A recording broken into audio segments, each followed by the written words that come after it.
आप सभी लोगों का स्वागत है आपके चैनल फ्यूचर ऑनलाइन क्लासेस में। आज मैं इस वीडियो के माध्यम से आप सभी लोगों को बिहार डीएलएड के एंट्रेंस एग्ज़ाम की तैयारी के लिए उसके सिलेबस को बता रहा हूं, क्योंकि आप सभी लोगों को पता है कि अब जो आपकी एडमिशन प्रक्रिया 2022 से 24 के लिए होने वाली है वो जो है एंट्रेंस के आधार पर होंगे। इसलिए जो है सभी बच्चे के लिए एक बार फिर से सुनहरा मौका है कि वो एंट्रेंस के एग्ज़ाम देकर बेहतर नंबर प्राप्त करके वह जो है डीएलएड में एडमिशन जो है प्राप्त कर ले, क्योंकि इससे पहले जो है नंबर बेसिस पर होने की वजह से काफ़ी बच्चे बिछड़ जाते थे, छूट जाते थे। लेकिन अब जो है सामान्य तौर पर जो है सभी को मौका दिया जा रहा है। जिनका एंट्रेंस में नंबर बेहतर होगा उन्हीं का जो है एडमिशन लिया जाएगा। अब 10th और 12th के नंबर का कोई जो है ज़रूरत उतना नहीं है। तो जैसे कि आप देख लें कि बिहार विद्यालय परीक्षा समिति पटना के द्वारा जो है सिलेबस को तो कि कब से जारी कर दिया गया था, पहले ही बता दिया गया था, लेकिन यह जो है बहुत सारे बुकों में आपको सिलेबस मिल जाएगा। मैंने काफ़ी प्रयास किया तो यह मुझे मिला, तो मैंने सोचा कि आप सभी लोगों को बताना ज़रूरी है, क्योंकि किसी भी चीज़ के एग्ज़ाम की तैयारी करने से पहले उसको सिलेबस को जानना अत्यंत महत्वपूर्ण एवं आवश्यकता होता है।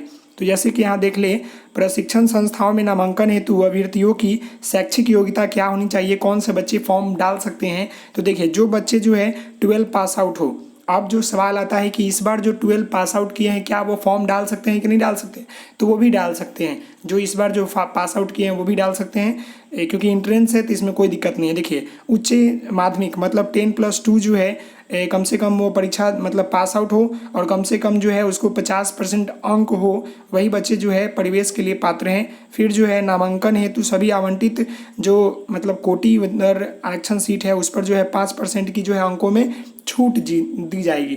कहने का अर्थ है कि जो बच्चे मतलब किसी तरह से थोड़े डिसेबल हैं या किसी तरह के अति पिछड़े वर्ग से आते हैं या आरक्षित मतलब वर्ग या कोटि से आते हैं, तो उनको जो है 5% की छूट दी जाएगी। ये तो ऐसे भी आपके एंट्रेंस हो या ना हो, या आपके एडमिशन जो है नंबर बेसिस पर भी होते हैं, तो वैसे बच्चों को जो मतलब नीचे जो अति आरक्षित कोटि वर्ग से आते हैं या जो डिसेबल पर्सन है उनको जो है कुछ ना कुछ छूट मिलती है, उनके लिए जो है सीट ऑब्जर्व रहती है। उसी प्रकार इसमें भी जो है कुछ अंकों के 5% अंकों की जो है छूट दी जाएगी। अब आता है प्रवेश परीक्षा मतलब एंट्रेंस एग्जाम। तो देखिए, यहाँ पर OMR सीट लिखा हुआ है, जो कि गलती है। मैं बता दूं कि ये पिछले वर्ष के लिए जो है छपा था, इसीलिए लिखा गया है, क्योंकि पिछले वर्ष भी जो है एंट्रेंस होने वाले थे लेकिन नहीं हो पाए थे, इसीलिए OMR पहले होते थे। लेकिन मैं आपको बता दूं कि अब CBT होने वाले हैं, कंप्यूटर बेस्ड टेस्ट होंगे, तो इसलिए जो है OMR नहीं होने वाले हैं। आपको जो है बायोमेट्रिक लिए देखें, यहाँ पर बायोमेट्रिक की उपस्थिति दर्ज कराई जाएगी, साथ ही साथ CBT फॉर्म पर आपको एग्जाम लिया जाएगा। परीक्षा की अवधि जो है आपके 2.5 घंटे होते हैं, 150 मिनट होते हैं। अब जो आता है डीएलएड प्रवेश परीक्षा की पाठ्यक्रम क्या है, तो पाठ्यक्रम आप समझ ले यहाँ पर कि आपका जो है सामान्य हिंदी और उर्दू होते हैं, जो कि मैट्रिक लेवल के होते हैं। किन्हीं बच्चे का हिंदी होता है, किन्हीं बच्चे का उर्दू होता है, तो ये सिलेक्शन आपको एक कोई करना होगा। नेक्स्ट है आपका सामान्य अंग्रेजी होते हैं मैट्रिक लेवल का, फिर आपका गणित होता है मैट्रिक लेवल का, विज्ञान होते हैं मैट्रिक लेवल का, सामान्य अध्ययन होते हैं मैट्रिक लेवल का, और तार्किक विश्लेषण जो कि लॉजिकल और एनालिटिकल जो रीजनिंग होते हैं वो प्रश्न होते हैं, सब मैट्रिक लेवल के होते हैं। कुछ 12 लेवल के भी जो है प्रश्न आपसे पूछे जाते हैं। तो अब हम देख लेते हैं कि कौन से विषय में कितना कितना प्रश्न और कितने नंबर का होता है। टोटल आपको मालूम है कि 450 नंबर का होता है, 150 प्रश्न होते हैं और 1.5 घंटे आपको समय दिए जाते हैं, 150 मिनट, सॉरी 2.5 घंटे आपको समय दिए जाते हैं। देख ले यहाँ पर 2 घंटे 30 मिनट समय दिए जाते हैं, 2.5 घंटे, 1.5 घंटे नहीं। तो अब देख ले आप यहाँ पर प्रवेश परीक्षा की प्रारूप क्या है, मतलब पैटर्न ऑफ एंट्रेंस टेस्ट क्या है। तो देखिए, हिंदी जो लेंगे, हिंदी या उर्दू जो लेंगे उनके लिए 30 प्रश्न होंगे और यहाँ पर 90 नंबर के होंगे। एक प्रश्न 3 नंबर के होते हैं, निगेटिव पर 1 नंबर आपका कट जाता है, निगेटिव आएगा, गलत होगा तो 1 नंबर आपका कट जाएगा। नेक्स्ट है गणित के लिए आपके 30 प्रश्न है, ये भी 90 नंबर के हैं। विज्ञान के लिए आपके 20 प्रश्न है, जो कि 60 नंबर का है। सामान्य अध्ययन के लिए मतलब कि जो सोशल स्टडी होता है वो भी 20 क्वेश्चन, 60 नंबर। नेक्स्ट है आपका हिंदी अंग्रेजी के लिए 25 क्वेश्चन, 75 नंबर, और आपका लॉजिक रीजनिंग जो होता है वो आपका 25, जो कि 75 नंबर के होते हैं। टोटल आप जोड़ेंगे तो 450 नंबर का आपका टोटल एग्जाम होगा। 150 प्रश्न आपके होंगे, 2.30 मिनट्स, मतलब कि 2 घंटा 30 मिनट आपको समय दिया जाएगा, 150 मिनट।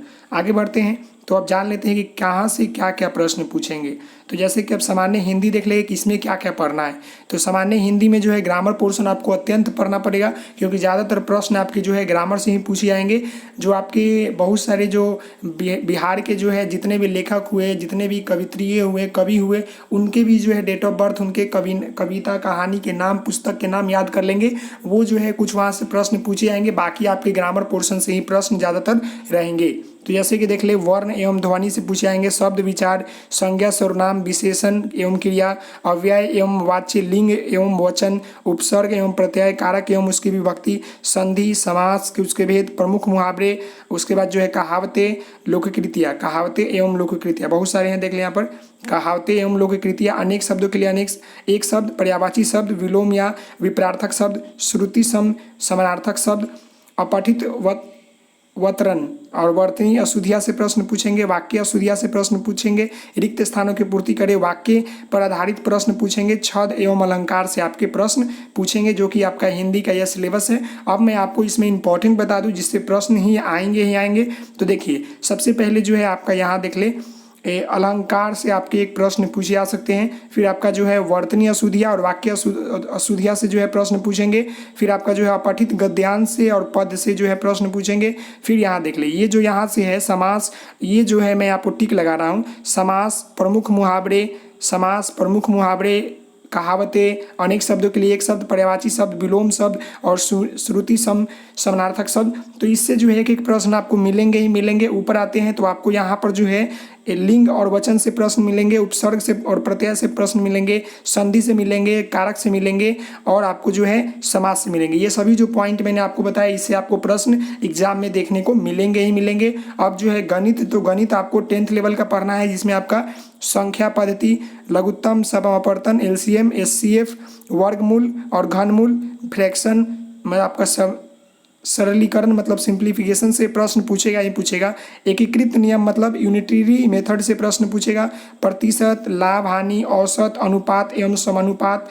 फिर आप आगे आते हैं तो यहाँ पर आपको पार्टनरशिप मतलब साझा, फिर आपको सिंपल इंटरेस्ट, कंपाउंड इंटरेस्ट, ये सभी से प्रश्न पूछेंगे। सामान्य ब्याज, चक्रवर्ती ब्याज, समय और काम, समय और दूरी, क्षेत्र मिति से प्रश्न होंगे। आयु संबंधित प्रश्न होंगे, घात करने से प्रश्न होंगे, लघुनक से प्रश्न होंगे। ये सभी से जो एक एक प्रश्न आपको पूछेंगे ही पूछेंगे। अब हम बात कर लेते हैं आपको जो है सामान्य अध्ययन से। तो सामान्य अध्ययन से जो है आपके विश्व इतिहास, भारतीय राज्य व्यवस्था, भारत का भूगोल, विश्व का भूगोल, भारतीय अर्थव्यवस्था, भूगोल, भौतिकी, रसायन विज्ञान, जीव विज्ञान और विज्ञान एवं प्रौद्योगिकी, ये सभी से जो है आपके प्रश्न पूछेंगे, जो कि आपका जनरल नॉलेज का 20 प्रश्न होंगे, जो कि विश्व इतिहास और जो भारत का इतिहास है, भारतीय इतिहास, विश्व इतिहास सभी मिलाकर पूछेंगे। जो भारत के इतिहास है और विश्व के है भूगोल, उसी तरह सभी से जो प्रश्न पूछेंगे। साथ ही साथ आपके जो है 10th और 12 के दोनों से प्रश्न पूछेंगे। देखिए यहाँ पर ये रसायन विज्ञान और जीव विज्ञान और यहाँ पर भौतिकी, ये सभी से जो है आपके थ्योरेटिकल ज़्यादा प्रश्न पूछेंगे। न्यूमेरिकल प्रश्न ज़्यादा नहीं आता है इसमें, थ्योरेटिकल प्रश्न आपको देखने को मिलेगा। अब हम अंग्रेजी की बात कर ले तो अंग्रेजी में भी जो है आपको ज़्यादातर ग्रामर पोर्शन ही पढ़ना है। ग्रामर पोर्शन से अधिकांश प्रश्न आएंगे, फिल इन द ब्लैंक से आएंगे, पैसेज से आएंगे, ये हो गए कन्फर्म। फिर आपका जो है नाउन पढ़ ले, नंबर पढ़ ले, आपने जो हिंदी में ऊपर पढ़ा वही आपको इंग्लिश में भी पढ़ना है। एडजेक्टिव, एडवर्ब या वर्ब, फिर आपको जो है preposition, conjunction, time and tense, syntax, article, synonym, antonym. ये देखिए, ये दोनों जो मैं आपको टिक लगा रहा हूँ नीचे, इससे प्रश्न आएंगे आएंगे। देखिए, सिंटेक्स से प्रश्न आएंगे, टाइम टेंस से प्रश्न आएंगे, आर्टिकल से आएंगे, सैनो, एंटो, ये दोनों से आएंगे, one word substitution, correct spelling rule, और ये जो आपका जो है फ्रेसोलॉजी, ये भी से आएंगे, correct use word, cloze test, comprehension, objective types question. ये जो मैं ऊपर टिक लगा रहा हूँ यहाँ से लेकर यहाँ तक, ये जरूर पढ़ लीजिएगा, क्योंकि इसी से ज़्यादा प्रश्न पूछते हैं। साइनो एंटो तो एक दो पूछ ही लेगा, पूछेगा, ये तो कन्फर्म है। फिर आपका syntax, article, time and tense से तो पूछेगा ही पूछेगा, तो इसको आप देख लेंगे एक बार बेहतर तरीके से। अब आता है आपका रीजनिंग। तो रीजनिंग में जो होता है भाषाई परीक्षण, मतलब कि लैंग्वेज प्रॉब्लम रीजनिंग पूछेगा, फिगर प्रॉब्लम रीजनिंग पूछेगा 10 और 15 उधर से। तो कैसे आपको सॉल्व करना है, इसके लिए ज़रूरी जानकारी है, क्योंकि रीजनिंग बहुत बच्चों को नहीं आता है। ऐसे मैं आपको बता दूं, रीजनिंग जो है अगर ध्यान से पढ़ेंगे तो आपको समझ में आने लगेगी, ईजी होते हैं। अब आगे हम बढ़ते हैं तो देखिए यहाँ पर श्रृंखला, मतलब कि श्रृंखला एवं श्रेणी क्रम से प्रश्न पूछेंगे। सादृश्यता एवं समरूपता मतलब एनालॉजी से पूछेंगे। वर्गीकरण या बेलेम क्लासिफिकेशन से पूछेंगे, सांकेतिक भाषा परीक्षण से दिशा एवं डायरेक्शन से पूछेंगे, रक्त रिलेशनशिप ब्लड रिलेशनशिप से पूछेंगे, मैं आपको बता दूं। फिर यहाँ पर समय एवं कैलेंडर आधारित पूछेंगे, स्थान क्रमित मतलब कि लेफ्ट राइट वाले प्रश्न पूछेंगे, घन एवं पासा पर आधारित प्रश्न पूछेंगे, घन एवं लुप्त संख्या ज्ञात करें वो प्रश्न पूछेंगे, कथन एवं निष्कर्ष पर वेन डायग्राम पूछेंगे, विविध प्रश्न पूछेंगे। ये सभी आप देख ले, चैप्टर के यहाँ पर नाम है, इसको बताया जाएगा, आप देख ले एक बार, इसको पढ़ते रहेंगे। अब जो आता है आपका आभासीय जो आपका प्रशिक्षण है, मतलब कहने का परीक्षण है, जो कि कहने का अर्थ है कि आपका फिगर वाला प्रश्न पूछेंगे, जो कि श्रृंखला एवं श्रेणी से सादृश्य एवं समरूपता वर्गीकरण में बेलन वेमेल आकृति एवं लुप्त भाग पूरा करना, छिपी हुई आकृतियां संबंधित प्रश्न, कागज को मोड़ना और काटना ये प्रश्न, दर्पण एवं जल प्रतिबिंब आकृति एवं उसके टुकड़े, ये सभी से जो है आपके प्रश्न पूछेंगे, जो कि काफ़ी इंपॉर्टेंट है। मैंने आपको इस वीडियो में जो है बिहार डीएलएड के एंट्रेंस एग्जाम के लिए सिलेबस को बता दिया, जो कि काफ़ी महत्वपूर्ण है। जिन बच्चों ने सिलेबस नहीं देखा है वो एक बार जरूर सिलेबस को देखें और इसी अनुसार जो है अपनी तैयारी करते रहें। साथ ही साथ प्रीवियस ईयर क्वेश्चन अगर आपको मिलता है, क्योंकि प्रीवियस ईयर तो एंट्रेंस नहीं हुआ है, लेकिन फिर भी आपको उसके आधारित बहुत सारे बुक में प्रश्न मिल जाएंगे, तो प्रश्न को आप लगाते रहें ताकि आपके तैयारी जो है मजबूत पक्ष से होते रहे, आपको किसी तरह की एग्जाम में दिक्कत ना हो। आशा करता हूँ आपको ये वीडियो समझ में आया होगा। आप इस वीडियो को लाइक करेंगे, शेयर करेंगे, सब्सक्राइब करेंगे। Thank you so much. जय हिंद, जय भारत। तो मिलते हैं नेक्स्ट वीडियो में, तब तक के लिए धन्यवाद।